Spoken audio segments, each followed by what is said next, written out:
Okay, thank you so much for joining us today at AlligatorZone. Thank you for having me.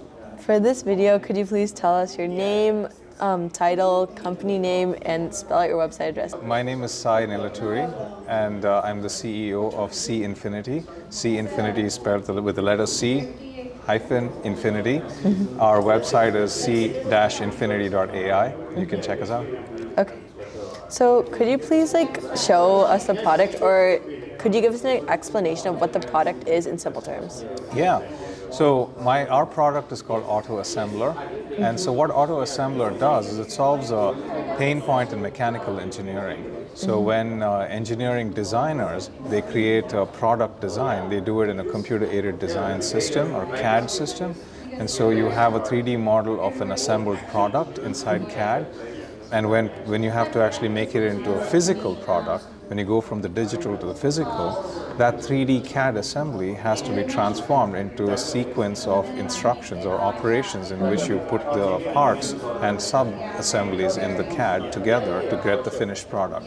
How to do that is a challenging problem, and people spend a lot of time with it. They do it very manually today with PowerPoint, with screenshots, with exploded views and other kinds of things in CAD, and that is something we automate. So going all the way from the 3D CAD design, doing the planning to find the right way you can put the parts together, all the way up to the instructions is what we do. So why did you start this company, or what inspired you to make it?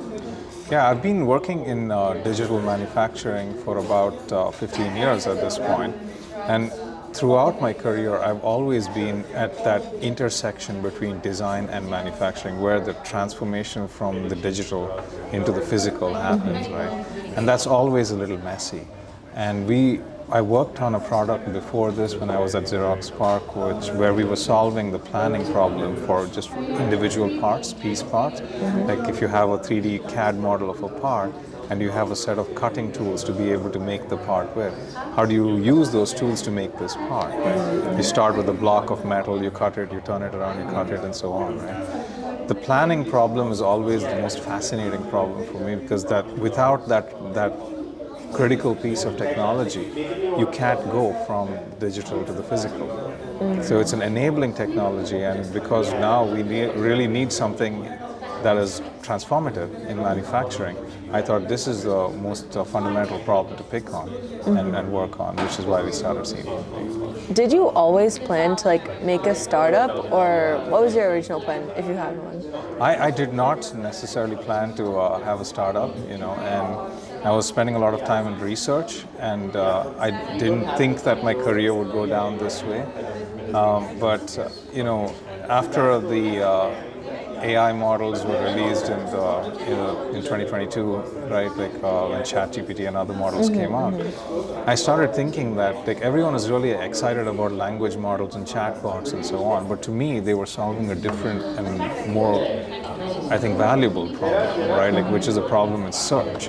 So I was thinking, how can we use all these technologies to now do search in a better way, and especially for mechanical engineering. And so that's I thought the gates were unlocked a little bit for us to try to see the future this way, and that's what got me going. So how did you actually get started with making your startup? Starting the company, yes. Yeah. So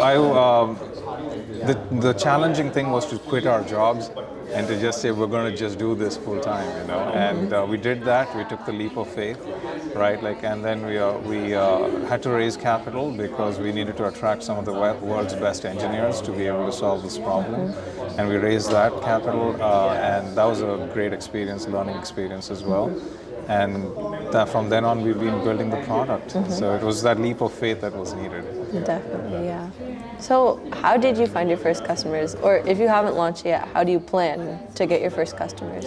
We have customers, and we have a pipeline, right? Where we reach out to customers. We have introductions to them through third parties, because we've been working in this space for some time now.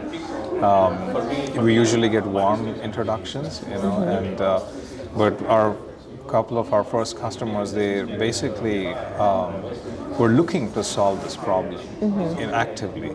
And they went and asked some of the big CAD companies of the world. They went to Autodesk, to Siemens, etc. and they said, can you help solve this problem for us? And these companies said, it's too hard right now. You know, and so, but we put our hands up and we were like, let's go and let's try to solve this, and we did, right? Like, and they gave us some challenging designs, and we showed what we can do, and you know, that's taken us far. So, how do you plan to like grow your company in the future? Like, are there any additions or things that you look forward to doing? Yeah, great question. So, I really do think that like robotics is going to become really important, you know, for U.S. manufacturing. And so being able to connect directly with robotic systems is going to be one focus area for us. And then we also want to basically expand the pipeline through channel partnerships. Like, so for example, when you work with these CAD companies and you become a partner with them, their customers, you know, start using our product as well, right? Like, and so you kind of expand your reach that way. So it's a combination of a technological push, you know, as well as a market push in terms of partnering with some key channel partnerships, among other things. So how can we, or people who are in the audience during this entire event, help you with your startup company? Oh, I mean, you know, the questions we got today were amazing. I love the engagement. You know, people really understand, a very sharp group of kids and their parents and adults watching. So I think that like just getting people exposed to the technology, like Lego was the example I gave to kind of motivate the thinking, right? I just want people to use it, you know, and as engineers, as young potential engineers start using this product and they start thinking about what can be done with it, usually people find uses of your product beyond what you thought about, you know. And obviously it would be nice to understand if there are people who actually have professional use for it. But if just, you know, getting people excited about the technology to see what you can do with AI now is, I think, already a big help. Definitely, definitely. So thank you again for taking the time to be with us at AlligatorZone. Yeah, thank you. Thank you so much, Alika.